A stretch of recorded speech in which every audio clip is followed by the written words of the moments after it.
જી નમસ્કાર, હું TR Jadav TR એજ્યુકેશનમાં ફરીથી એક નવા વિડીયોમાં તમારું સ્વાગત છે.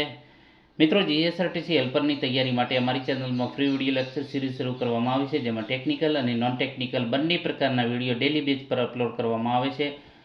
જેમાં હેલ્પરના સિલેબસ પ્રમાણે તમામ નોન ટેકનિકલ, ટેકનિકલ, જેમાં 144 વિડીયો બનાવેલા છે. આજેનો 145મો વિડીયો, તો જે આવનારી એક્ઝામમાં તમને ખૂબ જ ઉપયોગી સાબિત થશે. પ્લેલિસ્ટમાં જઈ અને તમામ વિડીયો જોઈ શકો છો. તેની પીડીએફ પણ તમને ટેલિગ્રામમાં ફ્રીમાં મળી જશે અને વોટ્સએપ ગ્રુપમાં પણ તમને મળી જશે. તો એ માટે ટેલિગ્રામ ચેનલ અને વોટ્સએપ ગ્રુપમાં જોડાઈ જજો, જેથી કરીને તમને ફાયદો થઈ શકે, પછી પસ્તાવું ન પડે, તે પણ ફ્રીમાં. તો આ વિડીયોમાં વાત કરીશું આપણે ઓફિશિયલ સિલેબસ પ્રમાણે 8 ટોપિક ચર્ચા કરી. 9 ટોપિક, જે 9મા નંબરનો છે વાઇસ, હેમરના પ્રકારો છે, કોલ્ડ ચીઝલ છે, ફાઇલ છે. તો એ ટોપિક થોડો લાંબો છે, લેન્થી છે, તો એના 2 કદાચ પાર્ટ બની શકે. તો આપણે નેક્સ્ટ ટાઈમમાં એના વિશે ચર્ચા કરીશું. તો આ વિડીયો જે 10મા નંબરનો ટોપિક છે મેટલ જોઈનિંગ પ્રોસેસ, જેમાં વેલ્ડિંગ છે, બ્રેજિંગ છે, સોલ્ડરિંગ છે. તો તેના વિશે આ વિડીયોમાં ચર્ચા કરીશું. તો મિત્રો, જીએસઆરટીસી હેલ્પર 2025 ઓફિશિયલ સિલેબસ પ્રમાણે topic wise video series metal joining process, welding, soldering અને બ્રેજિંગ. તો મેટલ જોઈનિંગ પ્રોસેસ કોને કહીશું? તો કે મેટલની શીટ પ્લેટને જોઈન્ટ કરવા, ક્રેક પૂરવા, હેમ કે સીમના જોઈન્ટને મજબૂત બનાવવા વગેરે કાર્યો કરવા માટે જુદા જુદા પ્રકારની જોઈનિંગ મેથડનો ઉપયોગ કરીને જોઈન્ટ એટલે કે સાંધો બનાવવામાં આવે છે. અને આ જોઈન્ટ એક પ્રકારનો સેમી પરમેનન્ટ જોઈન્ટ હોય છે. આ જોઈન્ટ બનાવવા માટે સોલ્ડરિંગ, બ્રેજિંગ, વેલ્ડિંગ વગેરે જેવી પદ્ધતિઓ વપરાય છે. તો અલગ અલગ પદ્ધતિઓની ચર્ચા કરીશું. તો વેલ્ડિંગ, તો કે બે અસમાન અથવા તો સમાન ધાતુ કે અધાતુના ભાગો વચ્ચે કાયમી જોડાણ બનાવવાની પ્રક્રિયાને વેલ્ડિંગ કહે છે.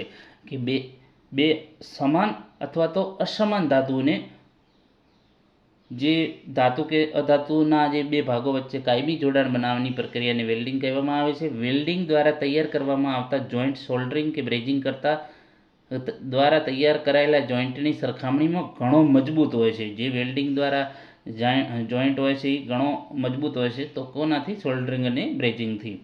વેલ્ડિંગ દરમિયાન જોઈન્ટ પર બાહ્ય ગરમી કે દબાણ આપીને તથા વધારાની ધાતુને ઉમેરી કે ઉમેર્યા વગર જોઈન્ટ બનાવવામાં આવે છે. વેલ્ડિંગ દ્વારા ઓટોમોટિવ વાહનોની body, ship, aeroplane, bridge, construction framework, મોટા રોડ કે મોટા શેડ કે સ્ટ્રક્ચર બનાવવામાં આવે છે. બે સમાન કે અસમાન ધાતુઓમાં વેલ્ડિંગ અને પૂરક ધાતુ ઉપયોગ જે છે એના આધારે વેલ્ડિંગ પ્રક્રિયાને 2 ભાગોમાં વર્ગીકૃત કરવામાં આવે છે, જેમાં ઓટોજીનિયસ વેલ્ડિંગ અને હેટ્રોજીનિયસ વેલ્ડિંગ.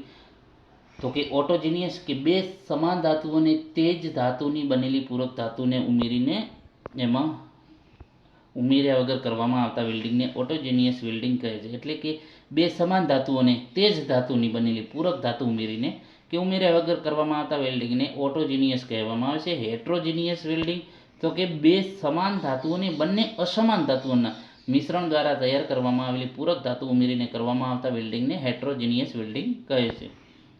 વેલ્ડિંગ પ્રક્રિયા અલગ અલગ પદ્ધતિથી કરવામાં આવે છે, જેમાં આર્ક વેલ્ડિંગ દ્વારા, ગેસ વેલ્ડિંગ દ્વારા, resistant welding, laser beam welding, solid state welding. તો આના અલગ અલગ પદ્ધતિઓ છે, જેમાં આપણે વાત કરીશું કે આર્ક વેલ્ડિંગ. તો આર્ક વેલ્ડિંગ, તો કે મેટલને જોઈન્ટ કરવા માટે ઇલેક્ટ્રિક પાવર સપ્લાય અને આર્કના ઉપયોગ દ્વારા જરૂરી હીટ ઉત્પન્ન કરીને ધાતુને પીગાળી જ્યારે ધાતુ ઠરે છે ત્યારે ધાતુના બંને ભાગોને જોડે છે. આ વેલ્ડિંગ પ્રક્રિયાને આર્ક વેલ્ડિંગ કહે છે.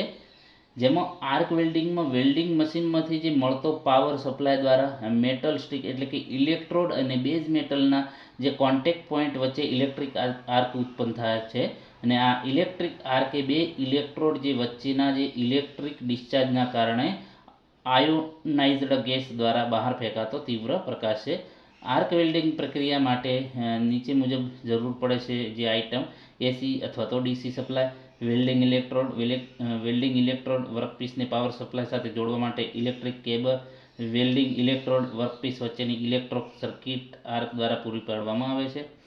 હવે એના પછી વાત કરીશું જે આપણે જે છે આર્ક વેલ્ડિંગના પણ એના અલગ અલગ પ્રકારો છે. Shielded metal arc welding, carbon arc, automatic જે હાઇડ્રોજન આર્ક વેલ્ડિંગ છે, એના પછી tungsten inert gas arc welding છે, મેટલ ઇનટ આર્ક વેલ્ડિંગ છે. તો અલગ અલગ ઇલેક્ટ્રોસ્લેગ વેલ્ડિંગ છે, પ્લાઝ્મા સબમર્જ આર્ક વેલ્ડિંગ છે. તો એના અલગ અલગ જે પ્રકારો છે. એના પછી વાત કરીશું ગેસ વેલ્ડિંગ. તો ગેસ વેલ્ડિંગ પ્રક્રિયા એક ખૂબ જ અગત્યની વેલ્ડિંગ પ્રક્રિયા છે. આ વેલ્ડિંગ પ્રક્રિયામાં ઓક્સિજનની મદદથી ફ્યુલ ગેસીસનું દહન કરવામાં આવે છે, જેમાં હાઈ ટેમ્પરેચરથી જલદ ફ્લેમ ઉત્પન્ન કરવામાં આવે છે. અને આ ફ્લેમનો મારો ડાયરેક્ટ વેલ્ડ એરિયા પર કરવામાં આવતા ફિલર મેટર અને જે વેલ્ડ છે એ સરફેસને પીગાળે છે, અને આ પીગળેલા બંને ભાગ એકબીજામાં પ્રસરીને ઠંડા થયા બાદ વેલ્ડેડ જોઈન્ટ તૈયાર થાય છે. આ વેલ્ડિંગ પ્રક્રિયાનો ઉપયોગ ઔદ્યોગિક ઇન્ફ્રાસ્ટ્રક્ચર અને ઓટોમોબાઈલ ક્ષેત્રે ખૂબ જ ઉપયોગ થાય છે. આ પ્રકારના વેલ્ડિંગમાં ઓક્સિએસિડિટી ગેસ વેલ્ડિંગ માટે ઉપયોગી લેવામાં આવતા ટૂલ્સ અને જે છે અલગ અલગ જે છે ઓક્સિજન ગેસ સિલિન્ડર છે, ડિઝોલ્વ ઓક્સિજન ગેસ સિલિન્ડર, એના અલગ અલગ pressure regulator for oxygen, pressure regulator for acetylene, rubber hose pipe connection regulator. તો અલગ અલગ એના ભાગ છે. એના પછી વાત કરીશું રેઝિસ્ટન્ટ વેલ્ડિંગ. તો કે રેઝિસ્ટન્ટ વેલ્ડિંગ એ મેન્યુફેક્ચરિંગ ઇન્ડસ્ટ્રીમાં વધારે ઉપયોગ લેવાતી વેલ્ડિંગ ટેકનોલોજી. પરીક્ષામાં પૂછાય કે કઈ વેલ્ડિંગ વધારે ઉપયોગ થાય છે મેન્યુફેક્ચરિંગમાં, તો રેઝિસ્ટન્ટ વેલ્ડિંગ, જેના દ્વારા સીટ પ્લેટ અથવા તો ભાગોને વેલ્ડિંગ દ્વારા જોડવામાં આવે છે.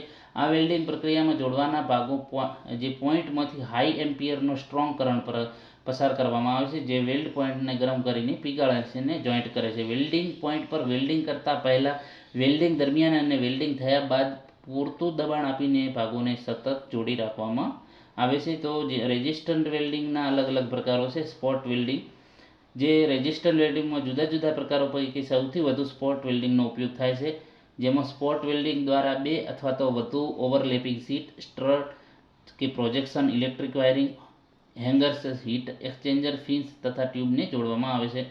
સ્પોટ વેલ્ડિંગ મશીનમાં આપવામાં આવતા અલગ અલગ જે છે એના ભાગો પણ છે, જેમાં ફ્રેમ છે, ફોર્સ મિકેનિઝમ છે, ઇલેક્ટ્રિક સર્કિટ છે, ઇલેક્ટ્રોડ છે, ટાઇમિંગ કંટ્રોલ છે, કુલિંગ સિસ્ટમ છે, અલગ અલગ જે છે.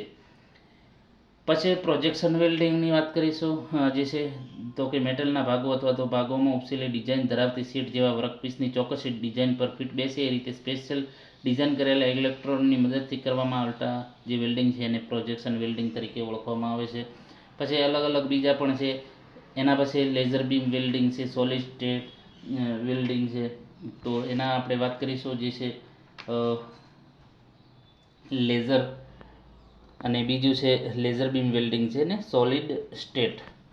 જે સોલિડ સ્ટેટ જે વેલ્ડિંગ છે એના માટે આપણે જે છે તો કે અલગ અલગ એની ઉપયોગો થાય છે, જેમાં આપણે બટ વેલ્ડિંગ છે, સીમ વેલ્ડિંગ છે.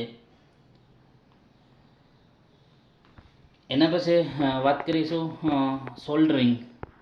તો કે મેટાલિક મટીરિયલને અન્ય લિક્વિડ મેટલની મદદથી જોડવાની ક્રિયાને સોલ્ડરિંગ કહે છે, જેના સોલ્ડરનું મેલ્ટિંગ પોઈન્ટ જોઈન્ટ કરવાના મટીરિયલ કરતાં હંમેશા નીચું હોય છે. સોલ્ડરિંગની પ્રક્રિયામાં બેઝ મેટલને ધાતુના રસથી પીંગાળે છે, અને સોલ્ડરિંગ દરમિયાન જરૂરી ચીજ વસ્તુઓ આપણે એને ચર્ચા કરીશું, જેમાં સોલ્ડરિંગ આયર્ન છે. તો કે સોલ્ડરિંગ આયર્ન પ્રક્રિયા દરમિયાન સોલ્ડરિંગ આયર્ન દરમિયાન સોલ્ડરને મેટલને પીગાળવા માટે તથા જોઈન્ટ બનાવવાની ધાતુને ગરમ કરવા માટે સોલ્ડરિંગ આયર્નનો ઉપયોગ થાય છે, જે સોલ્ડરિંગ માટેના મુખ્ય હેન્ડ ટૂલ તરીકે કામ કરે છે. સોલ્ડરિંગ આયર્નના અલગ અલગ ભાગો છે, જેમાં હેડ છે, શેંક છે, વુડન હેન્ડલ છે અને એજ છે. સોલ્ડરિંગ આયર્નના પ્રકારો હેચેટ ટાઈપ અને standard workshop pattern type. Solder તો કે જે ધાતુ 450 સેલ્સિયસ એટલે કે 840 ફેરનહીટ કરતાં નીચા તાપમાને પીગળી શકે તેનો ઉપયોગ સોલ્ડર તરીકે કરવામાં આવે છે. સોલ્ડર સામાન્ય રીતે શુદ્ધ ધાતુ અથવા તો મિશ્ર ધાતુમાંથી બનાવવામાં આવે છે. સોલ્ડર તરીકે ઉપયોગમાં લેવાતી મટીરિયલ વાયર, સ્ટીક, લગડી કે પછી રોડ, દોરી, ટેપ્સ, પાવડર પછી અથવા તો પેસ્ટના સ્વરૂપમાં હોય છે. જે સોલ્ડરના પ્રકારો બે છે, સોફ્ટ સોલ્ડર અને હાર્ડ સોલ્ડર. સોફ્ટ સોલ્ડર તો કે જે સોલ્ડર મટીરિયલનું ગલનબિંદુ 450 સેલ્સિયસ કરતાં નીચું હોય તેવા સોલ્ડરને સોફ્ટ સોલ્ડર કહે છે. તેનો ઉપયોગ પાતળી, હળવી તથા નરમ ધાતુઓને સોલ્ડરિંગ માટે થાય છે. સોફ્ટ સોલ્ડર મટીરિયલમાં ધાતુના જે એલોય તરીકે ટીન, લેડ, એન્ટિમની, કોપર, કેડમિયમ અને ઝીંકનો ઉપયોગ થાય છે. એના પછી વાત કરીશું હાર્ડ સોલ્ડર. તો કે જે સોલ્ડર મટીરિયલનું ગલનબિંદુ 450 સેલ્સિયસ કરતાં વધારે હોય તેવા સોલ્ડરને હાર્ડ સોલ્ડર કહે છે. તેનો ઉપયોગ હેવી મેટલના સોલ્ડરિંગ માટે થાય છે. હાર્ડ સોલ્ડર મટીરિયલમાં ધાતુના એલોય તરીકે copper, tin, silver, zinc, cadmium અને ફોસ્ફરસનો ઉપયોગ થાય છે. એના પછી બ્રેઝિંગ, તો સોલ્ડરિંગની જેમ જ પરંતુ 450 સેલ્સિયસ કરતાં વધુ ઊંચા તાપમાને ધાતુને પીગાળીને મેટલ જોઈન્ટ બનાવવાની ક્રિયાને બ્રેઝિંગ કહે છે. તેની સરખામણીમાં સોલ્ડરિંગ જોઈન્ટની પ્રક્રિયા 450 સેલ્સિયસ કરતાં નીચા તાપમાને થાય છે. બ્રેઝિંગ દ્વારા હંમેશા જે છે એકબીજા સાથે ટાઈટ ફિટ જોડાયેલા ભાગો જે અસરકારક જોઈન્ટ બને છે. બ્રેઝિંગ દરમિયાન સાંધામાં જે પીગાળેલ મેટલને કેપિલરી એક્શન દ્વારા ઉતારવામાં આવે છે. બે ટાઈટ ફિટ સરફેસની વચ્ચેના ભાગમાં લિક્વિડ મેટલને ઉતારવાની ક્રિયાને કેપિલરી એક્શન કહે છે. એના પછી વાત કરીશું ફ્લક્સ, તો ફ્લક્સ એક નોન મેટાલિક મટીરિયલ છે જેનો ઉપયોગ સોલ્ડરિંગ કરતા સમયે સોલ્ડરિંગ કરવાના જોઈન્ટ ઉપર કરવામાં આવે છે. ફ્લક્સનું વર્ગીકરણ તો બે પ્રકારનું છે: કોરોઝિવ ફ્લક્સ, નોન કોરોઝિવ. કોરોઝિવમાં સામાન્ય રીતે એસિડ સ્વરૂપમાં આવે છે. નોન કોરોઝિવમાં સામાન્ય રીતે લગડી, તાર, પાવડર, પેસ્ટ અથવા તો લિક્વિડ સ્વરૂપે. ફ્લક્સના પ્રકારો છે hydrochloric acid flux, zinc chloride, aluminium chloride, resin અને પેસ્ટ. આઈએમપી જે પ્રશ્નો છે તેના વિશે ચર્ચા કરીશું. ઇલેક્ટ્રિક તારના સાંધાને સોલ્ડરિંગ કરવાથી કયા ફાયદા થાય છે? સાંધાની યાંત્રિક તાકાત વધે છે, સાંધાની કંડક્ટિવિટી વધે છે, સાંધા પર વાતાવરણની નકારાત્મક અસર અટકે છે. ઉપરોક્ત તમામ, તો તેનો સાચો જવાબ છે ઓપ્શન ડી, ઉપરોક્ત તમામ. સોલ્ડરિંગ કરવાની જે સાચી રીત કઈ છે? સોલ્ડરને ગરમ કરી જોઈન્ટ પર લગાડો, જોઈન્ટ ગરમ કરીને સોલ્ડર ગરમ કરી જોઈન્ટ લગાડો, હીટિંગ આપ્યા પહેલાં સોલ્ડર લગાવો કે આપેલ તમામ, તો તેનો સાચો જવાબ છે ઓપ્શન બી.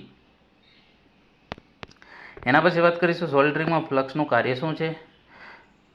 જે સોલ્ડરિંગ સપાટી ઉપર જામી ગયેલી અશુદ્ધિઓ દૂર કરે છે. સોલ્ડરનું મેલ્ટિંગ ટેમ્પરેચર નીચું લાવવાનું, જોઈન્ટમાં પીગાળેલ સોલ્ડરને પસાર થવામાં મદદરૂપ કરવાનું, તો તેનો સાચો જવાબ છે ઉપરોક્ત તમામ સાચા છે.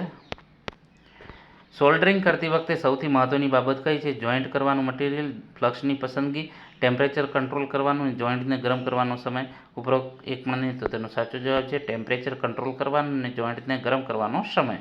સોફ્ટ સોલ્ડરિંગનું મહત્તમ તાપમાન કેટલું હોય છે? 50 સેલ્સિયસ, 100 સેલ્સિયસ, 185, 300 સેલ્સિયસ, તો તેનો સાચો જવાબ છે 300 સેલ્સિયસ. નેક્સ્ટ, સોલ્ડરનું તાપમાન, તો જોડવાની ધાતુના મેલ્ટિંગ પોઈન્ટથી ઓછું હોય, જોડવાની ધાતુના મેલ્ટિંગ પોઈન્ટ જેટલું હોય, જોડવાની જે ધાતુના મેલ્ટિંગ પોઈન્ટ કરતાં વધારે એક પણ નહીં, તો તેનો સાચો જવાબ છે ઓપ્શન એ. ઇલેક્ટ્રિશિયન સોલ્ડર માટે કયા પ્રકારનું ફ્લક્સ વધારે યોગ્ય છે? Zinc chloride, hydrochloric acid, borax, resin, તો રેઝિન. નેક્સ્ટ, મોસ્ટ આઈએમપી પ્રશ્નો છે. સોલ્ડરિંગ કરતાં પહેલાં કેબલ જોઈન્ટને સાફ કરવા માટે સૌથી સારું સાધન કે મટીરિયલ કયું? File, send paper, knife, kerosene, તો તેનો સાચો જવાબ છે સેન્ડ પેપર. એના પછી બ્રેઝિંગ કરવા માટે કયો ફ્લક્સ વપરાય છે? રેઝિન, બોરેક્સ, એસસીઆઈ સાથેનું રેઝિન, ઝિંક ક્લોરાઇડ, તો તેનો સાચો જવાબ છે બોરેક્સ. એના પછી વાત કરીશું હાર્ડ સોલ્ડરમાં કઈ મિશ્ર ધાતુ હોય છે? Aluminium plus copper, copper plus zinc, aluminium plus ચાંદી, એક પણ નહીં, તો તેનો સાચો જવાબ છે એલ્યુમિનિયમ પ્લસ જે કોપર. એના પછી વાત કરીશું જે ફ્લક્સ સાધારણ રીતે નીચે કયા સ્વરૂપમાં હોય છે? પ્રવાહી, પાવડર, પેસ્ટ, એક પણ નહીં, તો તેનો સાચો જવાબ છે પેસ્ટ સ્વરૂપે હોય છે. ટીનમેન સોલ્ડરનો ઉપયોગ કયો છે? Tinning, fine soldering, heavy duty soldering, ઉપરોક્ત તમામ, તો ટીનમેન સોલ્ડરનો ઉપયોગ ફાઇન સોલ્ડરિંગ માટે થાય છે. એના પછી વાત કરીશું મોટર વાઇન્ડિંગ અને ઇલેક્ટ્રોનિક્સ કમ્પોનેન્ટને સોલ્ડર કરવા માટે ખાસ પ્રકારના સોલ્ડર વાયર વપરાય છે, તેને શું કહે છે? Soft solder, hard solder, resin card solder, એક પણ નહીં, તો તેનો સાચો જવાબ છે resin card solder. Next, motor, generator, submersible pump વગેરે મશીનના ઉત્પાદન સમયે વાઇન્ડિંગમાં સોલ્ડરિંગ કરવા માટે કઈ આધુનિક પદ્ધતિ વપરાય છે? બ્લો લેમ્પ પદ્ધતિ, soldering iron method, laser beam soldering method કે તમામ, તો તેનો સાચો જવાબ છે laser beam soldering method. Electronic સાધનોની પીસીબી અને સાધનોમાં પ્રોડક્શન માટે સોલ્ડરિંગની કઈ પદ્ધતિ વપરાય છે? સોલ્ડરિંગ આયર્ન દ્વારા, બ્લો લેમ્પ દ્વારા, ઓટોમેટિક સોલ્ડરિંગ મશીન, એક પણ નહીં, તો તેનો સાચો જવાબ છે ઓપ્શન સી.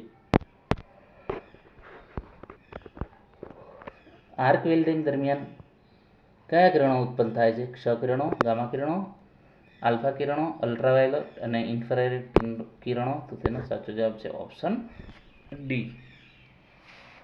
એના પછી આર્ક વેલ્ડિંગ દરમિયાન જે ઉડતા ધાતુના નાના તણખાને શું કહે છે? સ્લેગ, સ્ટબ, સ્પેટર્સ કે એક પણ નહીં. તો તેનો સાચો જવાબ છે સ્પેટર્સ.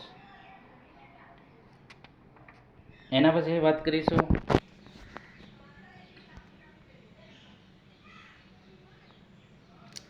આર્ક વેલ્ડિંગ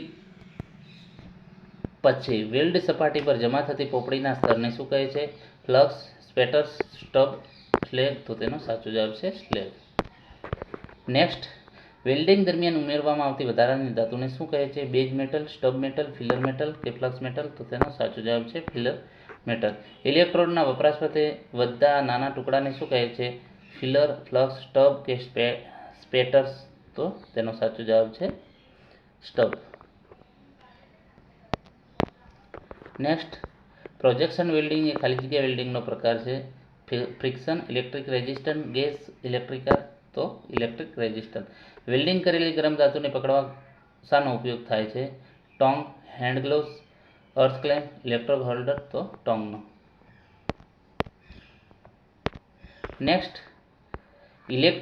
ઇલેક્ટ્રોડ હોલ્ડર કઈ ધાતુમાંથી બનાવવામાં આવે છે? કોપર, જસત, સિલ્વર, આયર્ન. તો તેનો સાચો જવાબ છે કોપર. ઇલેક્ટ્રોડ હોલ્ડરની સાઇઝ કયા પરિબળના આધારે નક્કી થાય છે? વોલ્ટેજ, ઇલેક્ટ્રોડની લંબાઈ, એમ્પિયર તમામ. તો તેનો સાચો જવાબ છે એમ્પિયર. વેલ્ડિંગ કેબલની સાઇઝ કોના આધારે નક્કી થાય છે? એમ્પિયર, કેબલની લંબાઈ, કેબલનો આડછેદ કે વોલ્ટેજ. તો કેબલનો આડછેદ. તો મિત્રો આજે ટોપિક નંબર 10માં જે મોસ્ટ આઈએમપી પ્રશ્નો હતો તેની પણ ચર્ચા કરી. જો વિડીયો પસંદ આવ્યો તો લાઇક, શેર અને મિત્રો ચેનલને સબસ્ક્રાઈબ કરવાનું ન ભૂલતા. Thank you for watching this video.